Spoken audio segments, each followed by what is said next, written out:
yang beranggotakan saya sendiri, Intan Tri Utami, dan saya anak dari Siaparia, yang kali ini akan menjelaskan tentang perbandingan perspektif Islam dan perspektif Barat tentang ilmu pengetahuan agama. Kalian penasaran? Simak terus video berikut ini. Jadi sebelum kita membahas tentang perbandingan perspektif Islam dan perspektif Barat tentang ilmu pengetahuan agama, terlebih dahulu kita akan membahas pengertian Islam dan ilmu pengetahuan serta macam-macam ilmu agama. Lalu kita juga akan membahas materi mengenai perspektif Islam tentang ilmu agama dan perspektif Barat tentang ilmu agama. Sebelum saya menjelaskan mengenai ilmu menurut agama Islam, terlebih dahulu saya ingin menjelaskan apa itu agama Islam sendiri. Islam berasal dari bahasa Arab, yaitu dari kata salima asrama, yang mengandung arti selamat, sentosa, dan damai, yang berarti berserah diri masuk dalam kedamaian. Secara istilah, Islam adalah nama bagi suatu agama yang berasal dari Allah Subhanahu wa Ta'ala. Kata Islam adalah nama yang diberikan oleh Tuhan, yang tidak lain adalah Allah Subhanahu wa Ta'ala. Ilmu berarti pengetahuan dan sebuah pemahaman. Ilmu dalam agama Islam merupakan sebuah pengetahuan, pemahaman, atau ajaran terkait agama Islam atau syariat yang bersumber dari Al-Quran dan Sunnah. Ilmu agama Islam pada zaman sekarang ini dikembangkan dan dilanjutkan oleh para ulama atau guru-guru agama Islam lainnya agar ilmu-ilmu terus berkembang dan tidak berhenti begitu saja. Ilmu dalam perspektif Islam menurut Ibnu Taimiyah adalah ilmu an-nafi, semua ilmu yang bermanfaat dan mengajarkan ilmu tersebut kepada umat manusia. Karena sebab dasar tersesatnya umat pada zaman sekarang ini dari jalan Allah Subhanahu wa Ta'ala dan terjumusnya mereka ke dalam kesesatan adalah tidak adanya ilmu dalam diri mereka. Oleh karena itu, menurut Ibnu Taimiyah, menuntut ilmu adalah ibadah safar. Dalam mencari ilmu adalah jihad, mengajarkannya kepada orang yang belum tahu adalah sodako, dan ilmu seorang hamba mengenal dan menyembah Allah serta memuliakan dan mentauhidkannya. Jadi ilmu-ilmu Islam disebut Imam Al-Ghazali dengan Al-Ulum Al-Syariah, yang artinya adalah ilmu-ilmu yang diperoleh dari nabi-nabi dan tidak hadir melalui akal tetapi melalui wahyu. Sedangkan ilmu-ilmu umum atau yang disebut dengan ilmu intelektual atau juga Al-Ulum Al-Aqliyah adalah ilmu yang dicapai atau diperoleh melalui intelek manusia yang menggunakan akal manusia.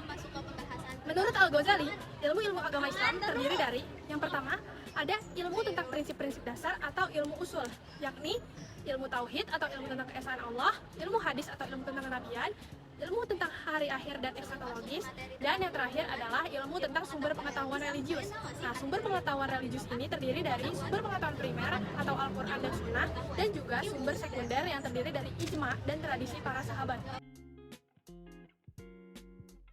Selanjutnya, saya akan menjelaskan perspektif Islam tentang ilmu agama. Al-Quran dan As-Sunnah tidak membedakan antara ilmu agama Islam dan ilmu umum yang ada di dalam Al-Quran adalah ilmu. Bedanya, ilmu agama dan ilmu umum adalah hasil kesimpulan manusia yang merupakan ilmu berdasarkan sumber objek kajiannya. Jika objek ontologis yang dibahas, wahyu atau Al-Quran ini termasuk penjelasan atas wahyu yang dilakukan oleh Nabi Muhammad SAW berupa hadis dengan menggunakan metode istihad, maka yang hasilnya adalah ilmu-ilmu agama seperti teologi fikih, tafsir, hadis, tasawuf, dan lain sebagainya.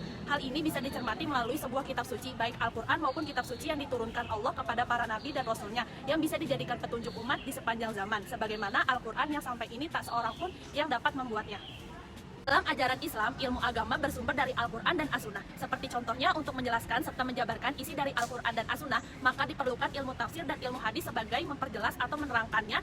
Dan menurut Islam, ilmu kalam atau wahyu adalah suatu kebenaran yang langsung dari Allah Subhanahu wa Ta'ala kepada seorang hambanya. Dengan kata lain, wahyu merupakan komunikasi Tuhan dengan manusia, seperti yang terdapat dalam Al-Quran surah An-Nahl ayat 89. Kali ini kita akan membahas perspektif Barat tentang ilmu agama.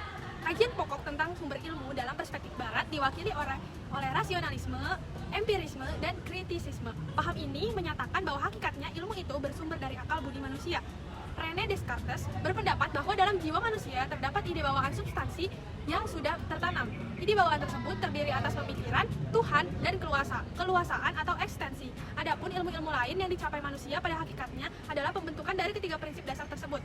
Rasionalisme beranggap pada sumber ilmu adalah akal seraya mengalami pengalaman. Indra adalah sumber pemahaman terhadap konsepsi-konsepsi dan gagasan-gagasan sederhana. Hanya saja, indra bukan satu-satunya sumber. Di samping indra, ada fitrah yang munculnya konsepsi dalam akal.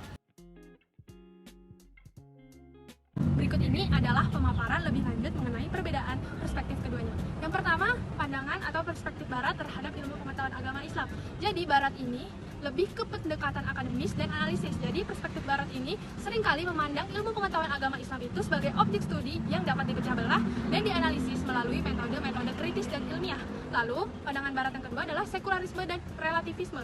Barat itu sering mengadopsi pendekatan sekular terhadap pengetahuan agama yang memisahkan agama dari ranah publik dan lebih cenderung melihatnya sebagai bentuk kepercayaan pribadi. Dan yang terakhir adalah fokus pada konteks sejarah dan sosial.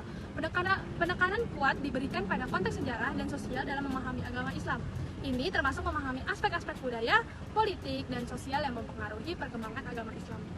Islam terhadap ilmu pengetahuan agama Islam yaitu satu, pendekatan spiritual dan transendental. Perspektif Islam cenderung menekankan pemahaman spiritual dari agama Islam. Yang kedua, pemahaman holistik. Islam melihat agama sebagai panduan komprehensif bagi kehidupan manusia yang mencakup aspek spiritual, moral, sosial, dan hukum.